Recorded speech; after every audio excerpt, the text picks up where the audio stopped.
Good afternoon, and thank you for joining us for KIMT News 3 First at 4. I'm Amy Fleming. We're bringing you team coverage tonight of our winter weather as we are tracking the severe winter storm. Today, we're bringing you team coverage from across the area with the very latest on this. So we want to get started with Storm Team 3 Chief Meteorologist Chris Nelson, who's out on our weather patio with KIMT News 3 evening anchor George Mallet. Tell us what it's like outside.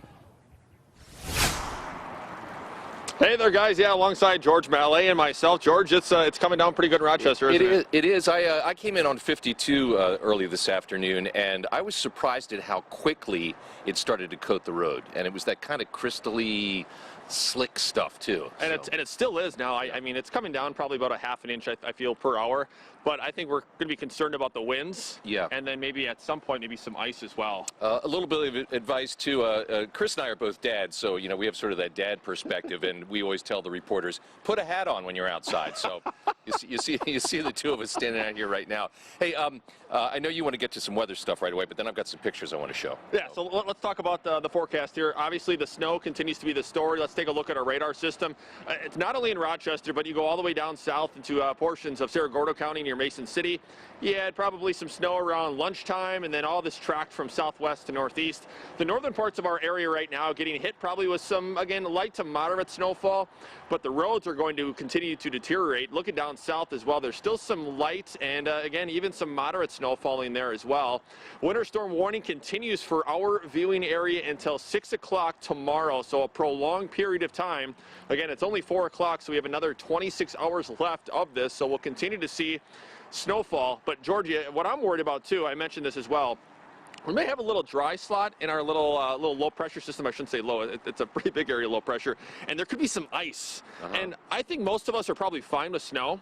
Right. But it's the ice that could go on top of that, and if you get about 0.05 to maybe 1/10 of an inch of ice, you add some wind, worried about power outages, so that's something we'll watch, and of course we'll have updates with the weather coming up in a couple of minutes as well. I mentioned my drive in on Highway 52. I didn't stop and take any pictures, but some of you have been taking pictures.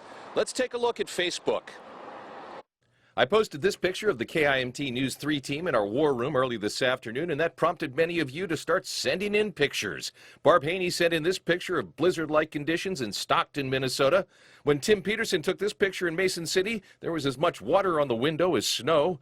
John Mitchell shared this image of the snow piling up big time already in Ashen, Iowa. And Jennifer Meredith captured this snow-covered road between Forest City and Fertile. So we really appreciate it when you send in your pictures. You can put them up on Facebook. You can send them to us directly, and we're going to be sharing them throughout our broadcasts here this evening and, of course, tonight at 10.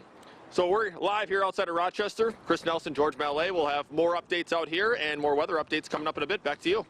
Thank you, Chris. Thank you, George. And we're going to head out on the streets now to see how things are moving along. KIMT News 3's Zach Gilleland is in Storm Tracker 3. He joins us now live. Zach, what are the roads looking like?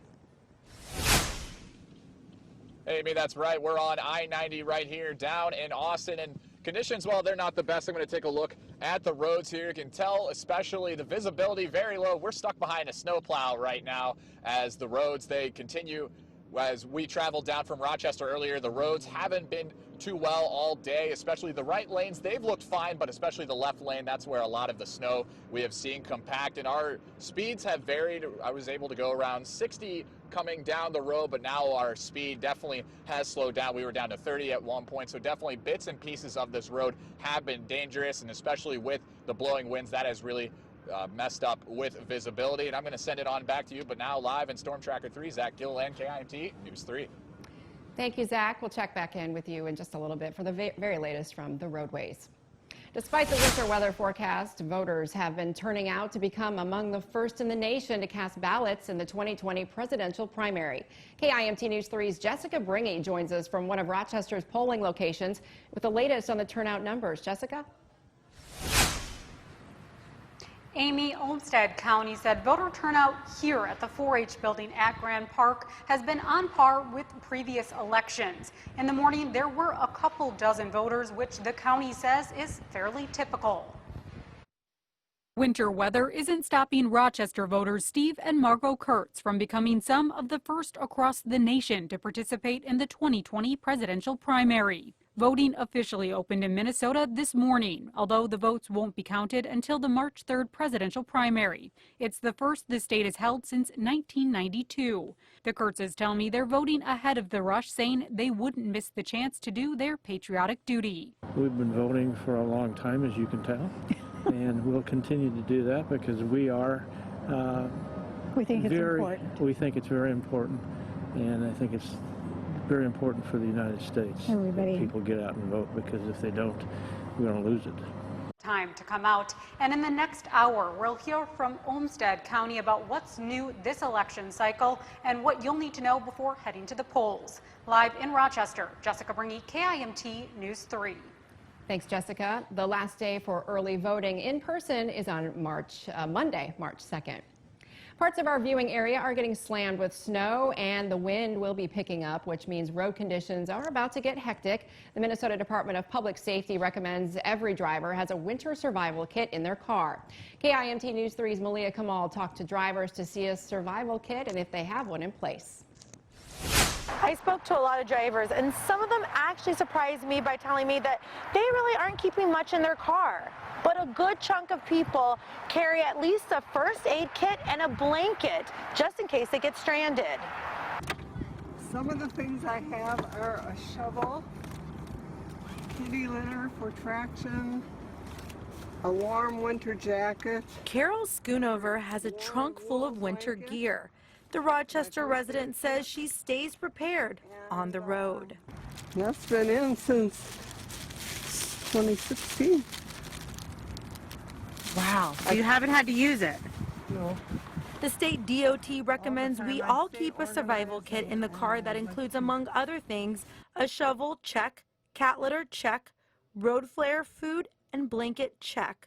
Carol has yet to put those items to use. I keep it stocked so that I'm ready for whatever comes up. And I also like to have it stocked if I come across an accident or somebody that needs help. I want to make sure that I can help them also. In Rochester, Malia Kamal, KIMT News 3. For a complete list of things you should have in your car, make sure you head over to our website, KIMT.com. Well, here's a shot right outside of our Rochester studio. We started recording this time lapse around noon today. You can see the progression of snowfall throughout the afternoon since then. We're continuing to record, and we'll be showing you the very latest time lapses throughout the evening.